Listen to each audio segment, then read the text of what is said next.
वो इंसान आपकी कदर नहीं कर रहा है। कदर ना करने वाला इंसान आपके बिना रह नहीं पाएगा, 100% नहीं रह पाएगा।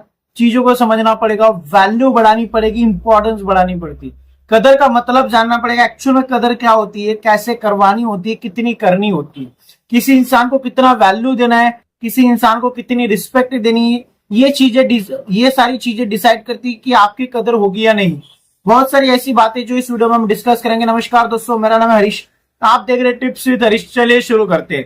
गाइस, आप सभी में से बहुत सारे ऐसे लोग हैं जो मुझसे पर्सनली कॉल पे बात करना चाहते हैं। आप मुझे व्हाट्सएप पे मैसेज कर सकते हैं या फिर इंस्टाग्राम पे मैसेज कर सकते हैं कॉल बुक करने के लिए। ज्यादा जरूरत है तो जाकर कॉल बुक कर सकते हैं, अदरवाइज आप वीडियो से अपना काम चला सकते हैं। आपको कॉल बुक कराने की जरूरत नहीं। लेकिन अगर आपको लग रहा है आप मुझसे पर्सनली कॉल पे बात करना चाहते हैं, आप मुझे व्हाट्सएप पे मैसेज करें, इंस्टाग्राम पे मैसेज करें। कदर नहीं करने वाला आपके बिना रह नहीं पाएगा। सामने वाले इंसान की हालत खराब कर देनी है अगर वो आपकी वैल्यू नहीं कर रहे। देखो, एक्चुअल में वैल्यू एक ऐसी चीज है जो बढ़ानी पड़ती है। जब तक आप अपनी खुद की वैल्यू नहीं बनाएंगे, आप लोगों से एक्सपेक्ट नहीं कर सकते कि वो आपकी वैल्यू करे। कोई भी इंसान आपकी तब वैल्यू करेगा जब आप उसको ये शो करेंगे कि आपको उसके रहने ना रहने से कोई ज्यादा फर्क नहीं पड़ता है, या फिर आपकी लाइफ में उसके रहने ना रहने से आपकी लाइफ में कोई ज्यादा रुकावट नहीं आती है। जब आप बोल रहे हो ना कदर, कदर एक्चुअल में क्या होती है, ये कब होती है? आपकी कदर नहीं हो रही है मतलब आप एक्स्ट्रा अवेलेबल हो। आपकी वैल्यू नहीं हो रही मतलब आप बहुत ज्यादा वैल्यू दे रहे हो, आप बहुत ज्यादा कॉल मैसेजेस कर रहे हो, आप एनी टाइम उसके लिए अवेलेबल हो। दैट्स अ रीजन आप बोल रहे हो ना कि कदर नहीं करता। That's a reason, this is the big reason कि आपकी कदर नहीं की जा रही। एनी टाइम किसी इंसान के लिए अवेलेबल रहोगे और उससे एक्सपेक्ट करोगे कि वो इंसान आपकी वैल्यू करे, तो आपसे मूर्ख इंसान कोई नहीं इस दुनिया में। वैल्यू करवाना सीखो, लोगों को ये चीज दिखाओ कि एक्चुअल में आप हो क्या, आप उनके लिए क्या फील करते हो, या फिर आप उनके लिए किस हद तक जा सकते हो। स्टार्टिंग में अगर आप उसको प्यार दिखा रहे हो, वैल्यू दिखा रहे हो, उसके लिए क्या क्या कर सकते हो सब दिखा रहे हो, सब सही है। बट उसके बाद एक समय के बाद ये चीजें कम कर दो, या फिर मेरे हिसाब से थोड़ा बंद ही कर दो। लेकिन अगर आपका दिन डे बाय डे अगर आपका प्यार बढ़ता ही जा रहा है, उसके लिए आपकी फीलिंग्स बढ़ती जा रही, बहुत अच्छी बात है। बट उसको ये चीज रियलाइज मत होने दो। जब भी कोई इंसान को ये चीज रियलाइज हो जाती है कि आप उसके बिना नहीं रह पा रहे हो, या फिर आपकी गाड़ी उसके बिना नहीं चलेगी, आपकी गाड़ी का गियर उसके बिना नहीं लगेगा, तब जाके वो इंसान फिर आपके साथ बदतमीजी करने लगता है। फिर कदर तो दूर की बात है, सामने वाले इंसान आपके साथ रहना भी जरूरी नहीं समझता। मेरे हिसाब से आप जितना सामने वाले इंसान से दूर रहोगे उतना ही आपके लिए अच्छा होगा। जितना सामने वाले इंसान को वैल्यू देना बंद करोगे उतना ही आपकी वैल्यू होगी। क्या जरूरत है बार बार उसके पास जाने की? क्या जरूरत है बार बार उसको ये शो करने की कि हम तुम्हारे बिना तड़प रहे भाई, हम तुम्हारे बिना तरस रहे भाई। जब तक आप ये चीजें बंद नहीं करेंगे तब तक कोई आपकी वैल्यू नहीं करेगा। कदर का मतलब होता है कि किसी इंसान के लिए बहुत सारी चीजें करी और एकदम से आप उस इंसान से दूर हो जाओ, फिर उसको आपकी याद आ रही कि यार वो इंसान कितना अच्छा था और वो इंसान मेरे लिए ये करता था। इसको बोलते कदर, कि उसको कदर हुई, वैल्यू हुई कि हाँ वो इंसान इतना अच्छा था। फिर वो आपको याद करता है, फिर वो चाहता है कि आप वापस आओ।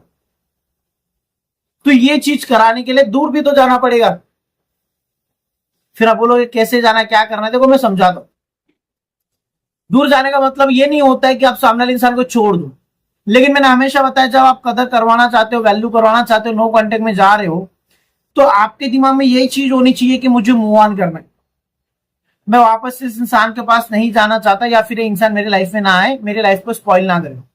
इसने ऑलरेडी बहुत ज्यादा मेरी लाइफ को स्पॉइल कर दिया। ये माइंडसेट लेके चलना है। लेकिन अगर आप ये लेके चलोगे मुझे उसको वापस पाना ही है, थोड़े दिन के लिए मुझे उसको इग्नोर करना ही है, फिर उसके बाद वो आ ही जाएगा, सब ठीक होगा, ये माइंडसेट लेके चलोगे तो आपको कोई रिजल्ट नहीं मिलेगा। आपका माइंडसेट ये होना चाहिए कि ये आए ना आए मुझे कोई फर्क नहीं पड़ता। और जब आप ये माइंडसेट से चलते हो आपको 100% रिजल्ट मिलेगा।